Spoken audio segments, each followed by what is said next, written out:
안녕하세요. 금요사건 파일 디바제시카입니다. 여러분의 구독은 저에게 큰 힘이 됩니다. 1980년대 대한민국을 떠들썩하게 만들었던 화성 연쇄살인 사건. 이제 이 사건이 발생한 지 무려 30여 년이 지났습니다. 하지만 여전히 범인은 잡히지 않았고 대한민국 최악의 미제 사건으로 기억되고 있죠. 그런데 비슷한 시기 충청남도 공주에서도 굉장히 유사한 연쇄살인 사건이 발생했습니다. 그런데 다만 이 화성 연쇄살인 사건의 그림자에 가려져서 이 섬뜩한 사건에 대해 알고 있는 사람은 비교적 많지 않다고 합니다. 1983년 7월 31일 오후였습니다. 충청남도 공주시에 살고 있던 50대 여성 홍 씨는 평소와 다름없이 집 근처에서 밭일을 하고 있었죠. 더운 날씨에 땀 범벅이 되었기 때문에 그녀는 근처 계곡으로 가서 시원하게 목욕을 하기로 생각합니다. 그녀는 홀로 계곡으로 향하게 됐는데요. 이후 그녀는 밤이 늦도록 집에 돌아오지 않았습니다. 처음에 가족들은 뭐 어디 갔겠지라고 생각을 했지만 연락도 없이 그냥 사라져버린 그녀를 걱정하던 중에 시간이 점점 더 지나다 보니까 아니 평범한 주부가 갑자기 가출할 이유가 전혀 없었거든요. 그래서 가족들은 실종 신고를 하게 됩니다. 하지만 며칠 뒤 그녀가 그저 무사히 돌아오기만을 기다렸던 가족들의 바람과는 달리 그녀는 우성면 용복리의 소룡골 계곡에서 싸늘한 주검으로 발견되고 말았습니다. 발견 당시 홍 씨는 옷이 벗겨진 상태로 물속에 잠겨 있었고요. 계곡 주변에는 그녀가 목욕을 한 흔적이 남아 있었어요. 근데 그 외에 눈에 띄는 외상이 없었던 겁니다. 그러다 보니까 시신이 발견되고 나서 그녀의 사망은 심장마비에 의한 단순 변사로 처리됐습니다. 사실 당시 시골에서는 계곡에서 물놀이를 하다가 사고를 당하는 일이 종종 발생을 하고 있었기 때문에 계곡에서 벌어진 한 여성의 죽음은 별다른 의심 없이 단순 사고사로 결론 지어지게 된 겁니다. 하지만 여러분, 이건 결코 단순한 사고사가 아니었습니다. 계곡에서 더워서 계곡에 가서 목욕을 하고 있던 이 홍 씨를 몰래 훔쳐보고 있던 한 남성이 있었습니다. 그는 물 밖에 나오려고 했던 그녀를 순간 덮치게 됐고요. 머리채를 잡아서 물속에 눌러서 기절을 시킨 후에 풀숲으로 끌고 갑니다. 그리고 성범죄를 저질렀죠. 이후 다시 그녀를 계곡으로 데려와서는 기절한 홍 씨를 물속에서 익사시켰고 그대로 범인은 자리를 떠났던 겁니다. 그로부터 약 7개월이 지났습니다. 1984년 2월 21일 오후 1시입니다. 충청도 공주시에 살고 있던 50대 여성 이 씨가 반포면 내흥리에 있는 절에 불공을 드리러 가기 위해서 집을 나섰는데 실종됩니다. 범인은요, 숲에서 숨어 있다가 피해자를 덮친 후에 목을 졸라서 실신시켰고요. 외진 곳으로 데려가 성범죄를 저지르고는 이후 피해자의 목을 졸라서 살해합니다. 그리고는 가지런히 피해자에게 옷을 다시 입힌 후에 유유히 범행 장소를 떠나게 되는데요.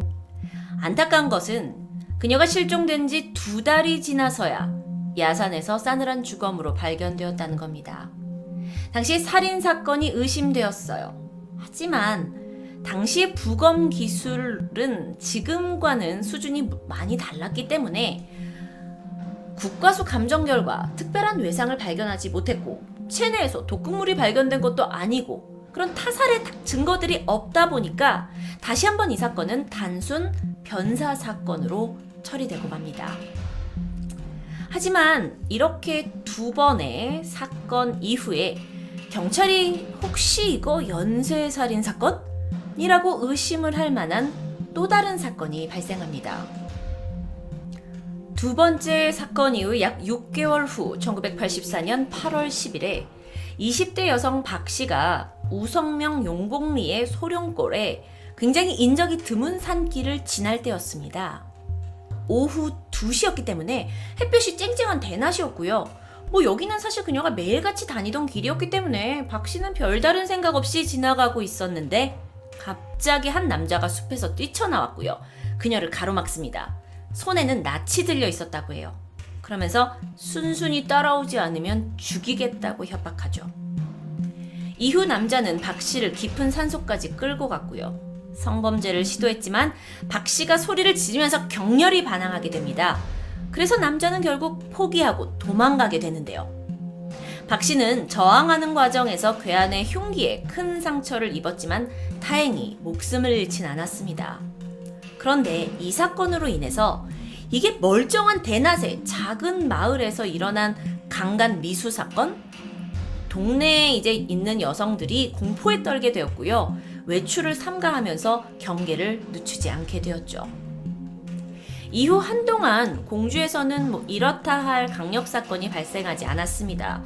그리고 평화로운 모습을 되찾은 듯 했죠.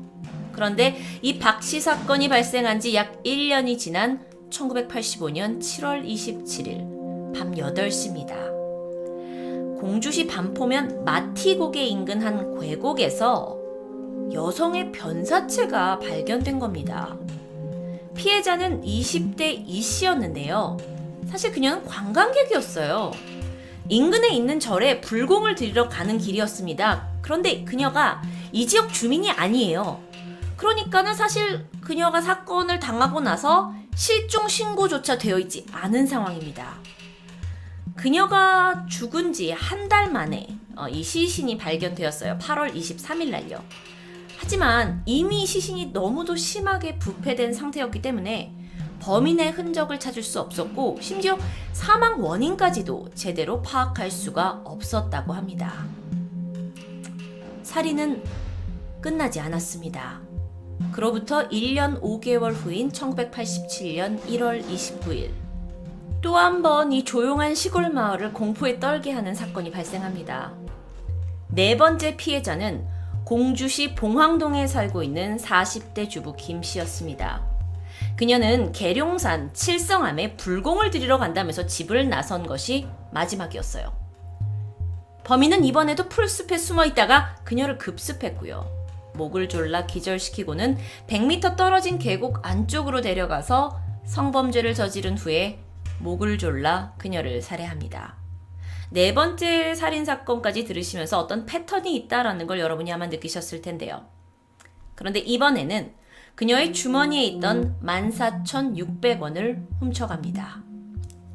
실종 신고를 받은 경찰이 그녀가 이제 칠성암에 가던 길이었으니까 평소 다니는 길 그리고 사찰 주변 인근 야산을 샅샅이 수색합니다. 그런데 아무런 흔적을 발견할 수가 없었어요. 사체 역시 발견하지 못합니다. 그런데 이 사건 이후부터 갑자기 범행 주기가 짧아지기 시작합니다. 사건이 벌어진 지 단 한 달 만인 1987년 2월 28일 오후 7시 30분에 다섯 번째 비극적인 사건이 발생하는데요. 반포면 마암리에 50대 여성 서 씨가 실종된 겁니다. 사건 당일 서 씨는 공주시내 교회에 갔다가 버스를 타고 동네 입구에서 내렸어요. 그리고 이 농로를 따라서 귀가를 하던 중에 범인의 눈에 띄게 된 겁니다. 범인은 그녀를 논바닥에 넘어뜨렸고 목을 졸라서 실신시킵니다. 그리고 논바닥 가운데에 이렇게 쌓아놓은 집더미 있잖아요. 이 집단 더미로 끌고 가서 성범죄를 저질렀죠.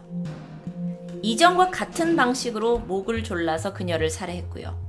피해자 주머니에 있던 18,600원을 훔친 뒤에 사체를 볏짚으로 덮어놓은 채 농로에 버려놓고 달아납니다.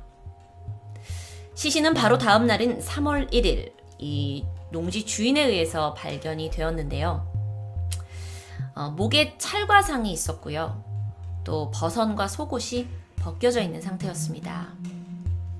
그런데 이번 사건이 좀 전과는 달랐어요. 인적이 드문 산속에서 보통 사건이 벌어졌는데 이번에는 개방된 농지에서 일어났다는 겁니다. 그리고 범행 주기가 굉장히 짧아졌다라는 거. 그렇다면 이건 범인의 심정에 어떤 변화가 있었음을 추정할 수 있는데요. 게다가요, 이 당시에는요, 이 범행 수법, 장소, 범행 시기가 상당히 화성 연쇄살인 사건과 유사했다라는 점 때문에 혹시 이 사건의 범인과 화성 연쇄살인 사건의 범인이 동일범이 아니냐라는 이야기, 가설까지 떠돌게 됩니다. 그렇게 서 씨가 농로에서 사체로 발견된 지 한 달이 지났습니다. 1987년 4월 1일 오후 2시입니다. 범인은요, 이번에도 역시 그 저번에 사건이 벌어졌던 마티곡에 기억하시죠? 마티곡의 산길 옆에 숨어 있었습니다. 그리고 그러다가 여기를 지나가고 있던 40대 이 씨를 이전과 같은 방식으로 살해합니다. 이 실종 당시에 이 씨는 장사를 하고 있던 사람이었는데요. 간이 상수도 호스를 점검하러 간다면서 집을 나선 상황이었었죠. 그녀를 살해하고 이번에도 그녀가 가지고 있던 44,900원을 훔쳤고요. 시신을 그냥 풀숲에 유기합니다. 자, 그런데 이 씨가 돌아오지 않자 다음날 가족들은 곧바로 실종 신고를 합니다. 그리고 경찰과 주민까지 합세를 해서 대대적인 수색 작업을 벌이게 되는데 다음날 4월 2일 경찰은 숲속에서 한 구의 시신을 발견하게 됐는데요. 놀랍게도 이 시신은 이전에 칠성암에 불공을 들이러 갔다가 실종된, 그런데 사체를 발견하지 못한 네 번째 피해자 김 씨였습니다. 당시 이 사체는 부패가 심한 상태였어요. 근데 옆에 칠성암에서 쓰던 성냥, 그리고 이렇게 불공 들일 때 밀감 같은 거 들이잖아요. 그래서 그런 과일 같은 게 있었던 것 같아요. 게다가 피해자가 입었던 스웨터가 놓여져 있었는데요. 이미 시신은 많이 부패했지만 김씨 가족들에 의해서 이 물건들을 확인했고 그녀라는 게 밝혀지게 됩니다. 그 외 특이사항으로는 허벅지에 직경 10cm, 깊이 0.6mm의 상처가 발견됐다고 해요. 자, 이상합니다. 분명 우리 경찰은 실종된 다른 사람을 찾으려고 했는데 이 숲에서 이전에 실종됐던 사람의 시신이 발견돼요. 그러다 보니까 경찰이 정말 총동원돼가지고 이 숲을 다시 뒤지기 시작합니다. 그리고 다음 날인 4월 3일 경찰은 피멍이 든 채 사망한 이 씨, 찾고자 했던 이 씨를 발견하게 되는데 속옷은 허벅지까지 내려가 있었습니다. 그녀가 몹쓸 짓을 당했다는 거죠. 그런데 이때 그 속옷에서 범인의 음모가 발견됩니다. 털이 발견돼요. 그리고 이 씨가 저항을 하다가 범인이 손가락을 문 것으로 추정되는 상처까지 확인이 됩니다. 와, 그럼 이 정도면은 범인을 추정할 수 있지 않을까요? 라고 할 수 있지만 사실 당시의 그런 수사 과학 기술로는 이것을 가지고는 범인의 혈액형 정도만 알 수 있는 수준이었다고 합니다. 한꺼번에 두 구의 시신이 발견되니까 경찰은 무려 60여 명의 강력반 형사들을 동원해서 수사팀을 꾸렸습니다. 그리고 지난 미제 사건들과 혹시 연관성이 있지 않을까 해서 변사 처리됐던 사건들까지 다 되짚어보기 시작했는데요. 그러다가 앞서 제가 말씀드렸던 이 사건과 모두 이게 연쇄살인 사건이라는 걸 발견하게 된 겁니다. 홀로 집을 나선 여성들이 주로 피해자였고요. 살인이 일어나기 전에 성범죄를 당했다는 것, 그리고 그녀들의 시신이 인적이 드문 야산이나 계곡에 유기됐다는 점이 굉장히 공통점으로 발견됐어요. 그리고 여러 가지 면에서 범행 수법이 비슷했죠. 이건 연쇄살인이었습니다. 게다가요, 경찰은 이것 또한 발견하게 돼요. 비교적 낮 시간대에 인적이 드문 곳에서 범행이 벌어졌다라는 것, 무엇을 의미할까요? 범인이 이 지역 지리에 익숙한 사람일 것이다라는 것을 추정할 수 있겠죠. 자, 이제 수사팀은요, 공주 시내에서 이러한 동일한 수법으로 전과자 누가 있는지, 그의 행적은 어땠는지를 탐문조사하기 시작합니다. 그러던 중에 한 스님으로부터 아주 중요한 진술을 듣게 돼요. 키 165cm 정도 되는 30대 남성이 시내버스를 타고 가다가 마티고개쯤 그 정상에서 내리는 모습을 이 스님이 자주 봤다라는 겁니다. 그런데 그 사람이 항상 검정색 옷을 입고 있었고요. 눈이 사시였다라는 아주 결정적인 특징을 이야기해 주는데요. 마티고개에 자주 내렸다. 그곳은 시신이 발견된 곳과 가까운 곳이었죠. 그런데 사건의 실마리가 풀리기 시작한 건 이뿐만이 아니었습니다. 당시에 이 사건을 담당하고 있던 신현승 경사가 우연히 어머니와 저녁 식사를 하던 중에 결정적인 이야기를 듣게 돼요. 그게 뭐였냐면 이 사건이 벌어진 지 이제 2년 전이었던 1985년에 공주시 우성면의 한 목장에서 어떤 남성이 같은 마을에 있는 여성을 상대로 몹쓸 짓을 벌였는데 이 두 사람 당사자끼리 합의를 보고 조용히 무마했다라는 겁니다. 어라? 신영승 경사는 이 목장을 찾아갑니다. 그리고 그 소문이, 그러니까 몹쓸 짓을 한 남성과 이 여성 사이에 그냥 암묵적인 합의가 있었다라는 것이 사실이라는 것을 확인했고요. 그리고 그 남성이 누구냐라는 것에 그가 공주시 옥룡동에 살고 있는 30살 미장공이었던 강창구라는 것을 알게 됩니다. 강창구, 그는 범인과 그러니까 그동안 경찰이 추정해왔던 그 범인과 인상 차이가 굉장히 유사했고요. 또 여러분 사진에서 보시는 것처럼 눈이 사시라는 거, 이런 결정적인 부분까지 일치하면서 경찰은 거의 이 사람이 범인이다 라는 거를 거의 명백히 한 상황이었어요. 그리고 1987년 4월 6일 밤 11시 40분경에 경찰은 공주에 있는 강창구의 주거지를 급습하게 됩니다. 우당탕 들이닥친 경찰, 그리고 그곳에 있던 강창구가 마주치게 됐는데 순간 그의 대응은 소름 끼칠 정도였어요. 아주 담담한 말투로 언젠가는 잡으러 올 줄 알고 있었습니다. 라고 이야기합니다. 그리고 그는 순순히 경찰에 연행되었습니다. 범인 강창구에 대해서 조금 더 이야기를 해보면 어린 시절 부모를 여였고 굉장히 어려운 생활 환경에서 성장하면서 형편상 초등학교도 마치지 못했다고 해요. 이후에 성장을 하면서 형 집에 얹혀 살게 됐고요. 시멘트 미장 일을 하면서 생계를 이어옵니다. 강창구는 선천적인 사시였습니다. 게다가 어린 시절 소아마비를 앓게 되면서 한쪽 다리를 절게 되었고요. 10대부터는 간질까지 알아왔다고 합니다.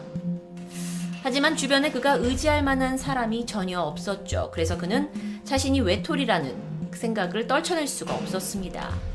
특히나 사실 외모 때문에 어릴 때부터 극심한 놀림을 받아왔다고 하는데요. 특히 여자 아이들이 강창구와 눈이 마주치기만 해도 기겁을 하면서 도망갔고 노골적으로 싫은 내색을 했는데 이게 이제 그에게 어느 정도 상처와 트라우마가 됐겠죠. 외적인 컴플렉스, 주변의 놀림, 게다가 왕따까지 이게 계속되면서 그의 마음이 분노로 가득 차기 시작합니다. 시간이 지나고 성년이 됐지만 결혼도 하지 못하고 여성들에게 무시당하고 있는 자신의 신세를 한탄을 하던 그 감정이 점점 여성에 대한 증오심으로 번지게 되었고요. 결국 자신과 아무런 상관없는 여성들에게 이 비뚤어진 성욕과 분노를 살인이라는 것을 통해서 표출하게 된 거죠. 6명의 무고한 여성들을 살해한 강창구. 그는 재판에서 사형을 선고받았고요. 1990년 4월 17일 처형당하게 됩니다. 그런데요, 여러분, 강창구가 묵묵히 연행을 당한 후에 갑자기 자신은 범인이 아니라면서 태도를 180도 바꾸기도 했었다고 합니다. 그게 나중에서야 보니까 자신이 범인이라는 것이 경찰에게는 심증만 확신했을 뿐이지 사실 결정적인 증거가 없다라는 걸 알게 되었기 때문입니다. 사실 여러분이 이 이야기를 다시 잘 생각해 보시면 지금의 수사 기법으로 사실 DNA가 있었던 것도 아니고 살인 흉기나 뭐 이런 것들이 정확하게 밝혀지지 않은 상황에서 목격자의 진술이 있었고 과거에 이런 사건이 있었는데 제일 용의자가 될 법한 사람이라고 이렇게 추정이 돼서 이게 사건이 사실 해결이 되었거든요. 그러니까 그가 이제 그걸 알게 되고 나는 범인이 아니다라고 태도를 바꾸게 됩니다. 하지만 당시가 1980년대였던 만큼 어떤 약간 강압적인 용의자 취조 방식이 있었을 것으로 추정이 되고요. 그것에 의해서 그런 강압적인 경찰의 어떤 압박에 의해서 그가 범행을 전부 자백한 게 아니냐라는 이야기도 전해지고 있습니다. 하마터면 이 사건은 화성 연쇄살인 사건과 함께 비극의 미제 사건으로 남을 수도 있었습니다. 공주 연쇄살인 사건. 범인의 불우한 가정 환경, 그리고 그의 왜곡된 성욕, 여성에 대한 극단적인 분노가 결국 무고한 희생을 초래해버린 안타까운 사건으로 기억되는데요. 금요일 사건 파일 디바제시카였습니다.